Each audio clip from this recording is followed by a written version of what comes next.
সিলেট অঞ্চলে মোটরসাইকেল দুর্ঘটনায় প্রাণহানির ঘটনা বেড়েই চলেছে।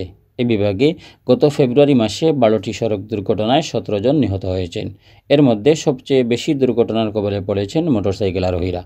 বাংলাদেশ সড়ক পরিবহন কর্তৃপক্ষ জানিয়েছে, গত ফেব্রুয়ারি মাসে সিলেট সহ সারা দেশে 308টি সড়ক দুর্ঘটনা ঘটে। এতে প্রাণ হারিয়েছেন 303 জন। এর মধ্যে ঢাকা বিভাগের দুর্ঘটনা বেশি এবং মারা যাওয়ার ঘটনাও বেশি ঘটেছে। এ বিভাগে 89টি সড়ক দুর্ঘটনায় 78 জন নিহত এবং 72 জন আহত হয়েছেন। এছাড়াও চট্টগ্রাম বিভাগে 71টি সড়ক দুর্ঘটনায় 66 জন নিহত এবং 138 জন আহত হন।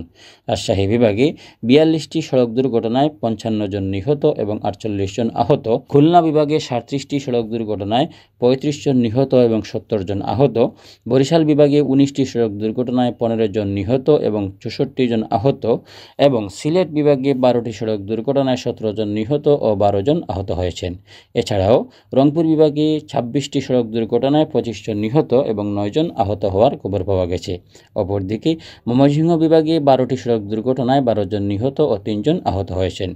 বিআরটিএ আরও জানায়, ফেব্রুয়ারি মাসে মোট 455টি যানবাহন দুর্ঘটনার কবলে পড়ে। এর মধ্যে প্রাইভেট কার 20টি, বাস 74টি, পিকআপ 17টি, সিএনজি চালিত অটোরিকশা 20টি, ট্রাক 83টি, মোটরসাইকেল 102টি, ব্যাটারি চালিত অটোরিকশা 15টি, ইজি বাইক 18টি, ট্রাক্টর 12টি, অ্যাম্বুলেন্স 2টি, ভ্যান 10টি, মাইক্রোবাস 7টি ও অন্যান্য যানবাহন 75টি।